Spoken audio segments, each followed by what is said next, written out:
Well, warm greetings to you all, and thank you very much for inviting me to join you for such an important service as this one on Remembrance Sunday. I often tease you about the supposed rivalry between Essex and Kent, although you would probably say between Kent and Essex. See what I mean? But today we are all united in thanksgiving for those who made the ultimate sacrifice. Both my granddad served in the First World War. Grandad Morley came home minus a hand, with just a stump, while Grandad Clements was gassed at Ypres and suffered with bronchial problems for the rest of his life. A generation later, my own dad was left behind after Dunkirk and had to be smuggled out of France and back across the Channel.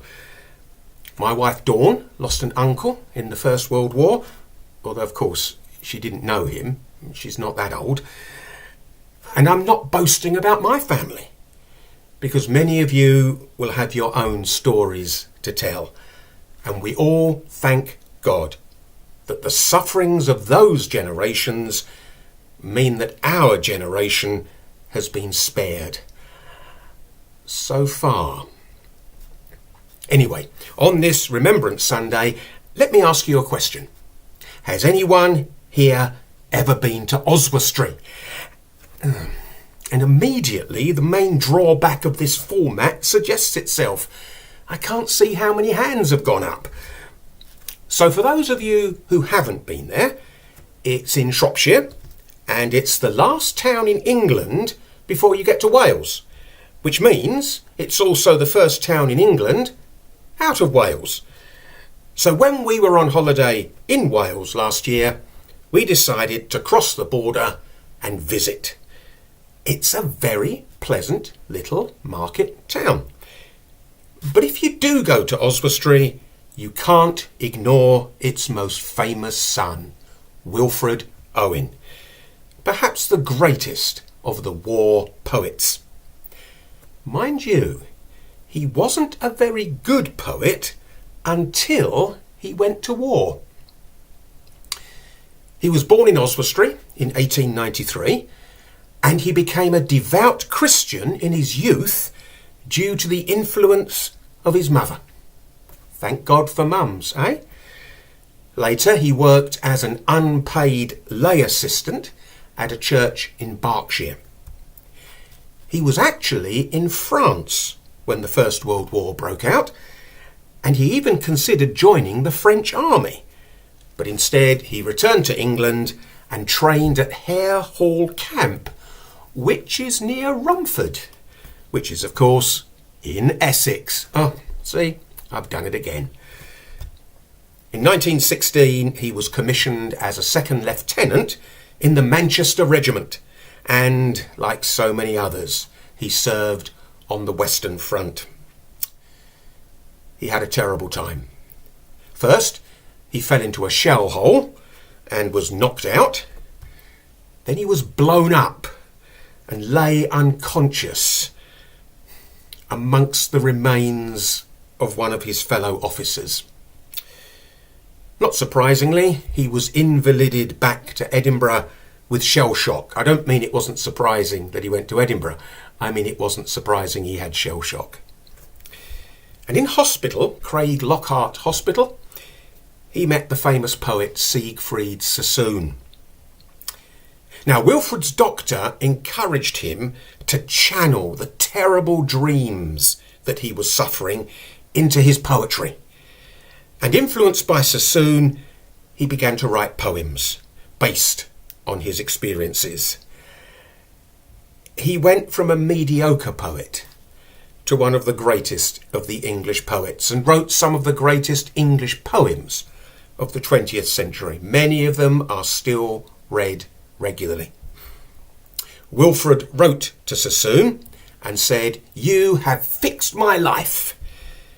And then he added ominously, "however short." He could have stayed on home leave, but instead he insisted on returning to the war that he hated, because he wanted to tell the horror of war in his poetry.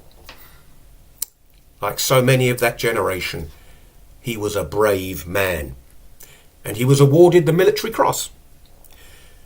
On the 4th of November 1918, he was killed in action, leading his men across a canal. A week later, on the 11th day of the 11th month, as the church bells rang out to celebrate the armistice, his mother received the telegram telling her of his death. He's buried in France, and in 2018, to commemorate the centenary of his death, a statue was erected in Oswestry. There he is, in uniform, with some of his poems flowing from his pen. It is well worth a visit. And at this point, 6 minutes into my talk, some of you are thinking, Steve, we didn't come here for a history lesson. We want some Bible teaching. Well, because of his Christian background, you won't be surprised about the biblical imagery that you can find in his poems. See whether you can spot which Bible story he is alluding to in this one. It's called The Parable of the Old Man and the Young. So Abram rose and clave the wood and went, and took the fire with him and a knife. And as they sojourned both of them together, Isaac the firstborn spake, and said, My father, behold the preparations, fire and iron. But where the lamb for the burnt offering? Then Abram bound the youth with belts and straps, and builded parapets and trenches there, and stretched forth the knife to slay his son. When lo, an angel called him out of heaven, saying, Lay not thy hand upon the lad, neither do anything to him. Behold, a ram caught in a thicket by its horns. Offer the ram of pride instead of him. But the old man would not so, but slew his son, and half the seed of Europe, one by one. So, did any of you Bible students spot it? Once again, are the hands going up? Did you spot Genesis 22, when God told Abraham to sacrifice his son Isaac? Yeah, but Wilfred got it wrong, didn't he? Because Abraham didn't sacrifice Isaac, did he? Instead, he did sacrifice the ram. Yeah. But not in Wilfred's world. He was 25 when he died, but many who died around him were even younger. Private John Condon was 14 when he died at Ypres. He had lied about his age to sign up. The Kaiser was 55 in 1914. Lord Kitchener was 64. Lloyd George was 51. Isn't it strange how the old men always send the young men to fight and die? Vladimir Putin is 70. Now, I've got no statistics to prove this, but I strongly suspect that the soldiers coming back to Moscow in body bags will be in their teens and their 20s. The point of Wilfred Owen's poem is still being made for him today. So, shall we read the Bible story that inspired Wilfred? As I said, it's from Genesis chapter 22, verses 1 to 18. Sometime later, God tested Abraham. He said to him, Abraham, here I am, he replied. Then God said, take your son, your only son Isaac, whom you love, and go to the region of Moriah. sacrifice him there as a burnt offering on one of the mountains I will tell you about." Early the next morning, Abraham got up and saddled his donkey. He took with him 2 of his servants and his son Isaac. When he had cut enough wood for the burnt offering, he set out for the place God had told him about. On the 3rd day, Abraham looked up and saw the place in the distance. He said to his servants, "Stay here with the donkey while I and the boy go over there. We will worship, and then we will come back to you." Abraham took the wood for the burnt offering and placed it on his son Isaac, and he himself carried the fire and the knife. As the 2 of them went on together, Isaac spoke up and said to his father Abraham, "Father?" "Yes, my son," Abraham replied. "The fire and wood are here," Isaac said. "But where is the lamb for the burnt offering?" Abraham answered, "God himself will provide the lamb for the burnt offering, my son." And the 2 of them went on together. When they reached the place God had told him about, Abraham built an altar there and arranged the wood on it. He bound his son Isaac and laid him on the altar on top of the wood. Then he reached out his hand and took the knife to slay his son. But the angel of the Lord called out to him from heaven, "Abraham, Abraham." "Here I am," he replied. "Do not lay a hand on the boy," he said. "Do not do anything to him. Now I know that you fear God, because you have not withheld from me your son, your only son." Abraham looked up, and there in a thicket he saw a ram caught by its horns. He went over and took the ram and sacrificed it as a burnt offering instead of his son. So Abraham called that place, "The Lord will provide." And to this day it is said, "On the mountain of the Lord it will be provided." The angel of the Lord called to Abraham from heaven a second time and said, "I swear by myself, declares the Lord, that because you have done this and have not withheld your son, your only son, I will surely bless you and make your descendants as numerous as the stars in the sky and as the sand on the seashore. Your descendants will take possession of the cities of their enemies, and through your offspring all nations on earth will be blessed, because you have obeyed me." Wilfred calls him Abram, which was his original name, but in the Bible God renamed him Abraham, which means father of many. But he wasn't the father of many.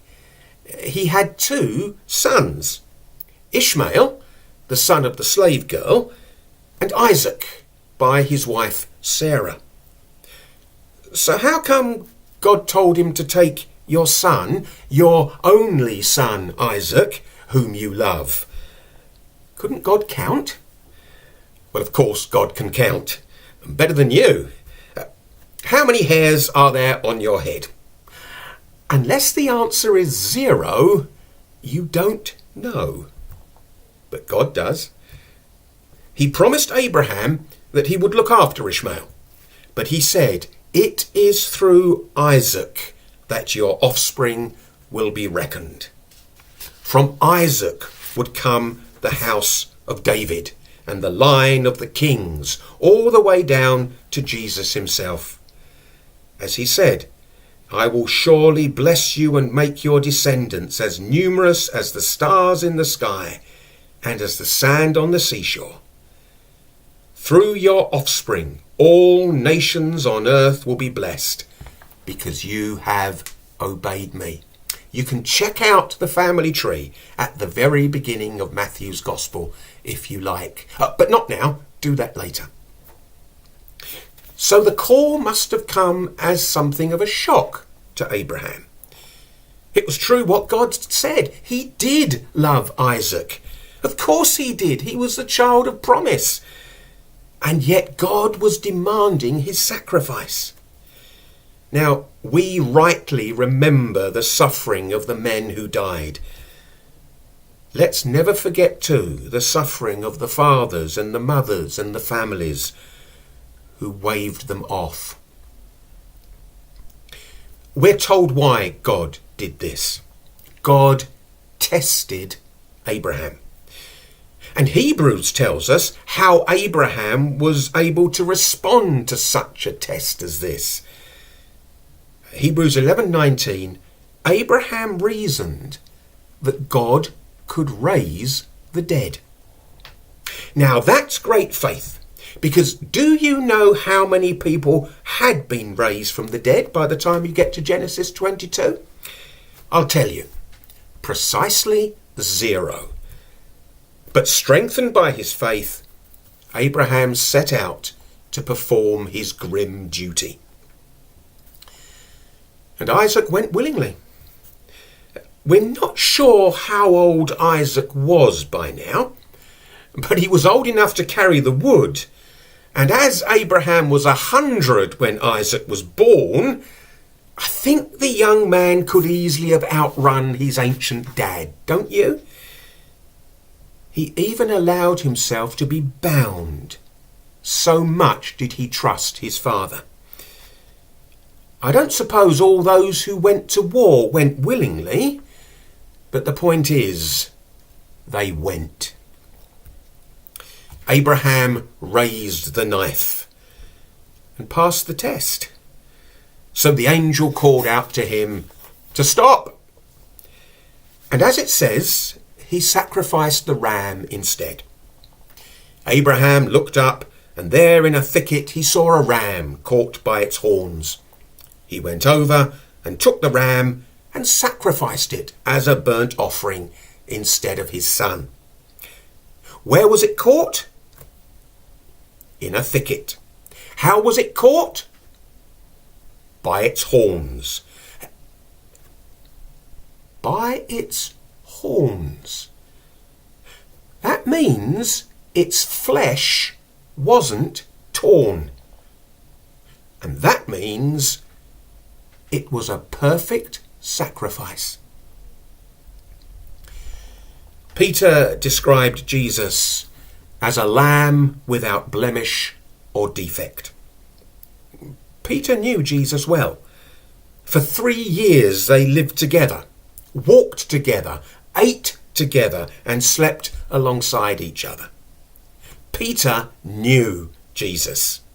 Now, I think I'm confident enough to say that my wife knows me and loves me. But next time you see her, if you ask her, has Steve got any defects? She'll say something like, how long have you got? The closer you are to someone, the more you see of them, and the more defects become apparent. But not with Jesus. Peter saw him every day. But as Hebrews says, Jesus was tempted in every way, just as we are, yet was without sin. Isaac asked, where is the lamb? And God provided one. But not that day. The ram was a temporary provision. From Isaac's own family would one day come the Lamb of God who takes away the sin of the world. Did you notice that? The sin of the world. It's sometimes said that our war heroes died for God, king and country. And we are so thankful that they did. Well, for king and country anyway. Because strangely, the German soldiers had Gott mit uns inscribed on their belt buckles. God with us. And I'm sure he was. just as he was with Wilfred and the British troops, because Jesus said, "I am with you always to the very end of the age." And he said it in Aramaic, not in English or German. He also said, "Greater love has no one than this, that he lay down his life for his friends." And again, we thank God for all those who died for their friends around them and the people back home. But Jesus died for the sins of the world. He certainly died for his friends, and his definition of who his friends are those who follow his commands. But he also did what no soldier can do. In fact, if a soldier did do this, he would be called a traitor. Jesus died for his enemies. As he died on that cross, he prayed, "Father, forgive them, for they know not what they do." And so God provided Jesus, the Lamb, and accepted his sacrifice, that we might be forgiven. Then Jesus rose again to give us the power to obey his commands, so that we might truly become his friends. At this season, we sincerely thank God for Wilfred Owen and all those who sacrificed their young lives for their own nations.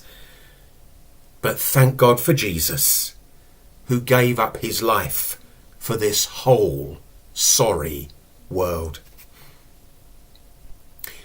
Next time I'm with you, I should be with you, if you see what I mean. God willing, I should be crossing the Thames to spend a Sunday morning with you early next month. I do hope you are looking forward to it as much as I am. Goodbye.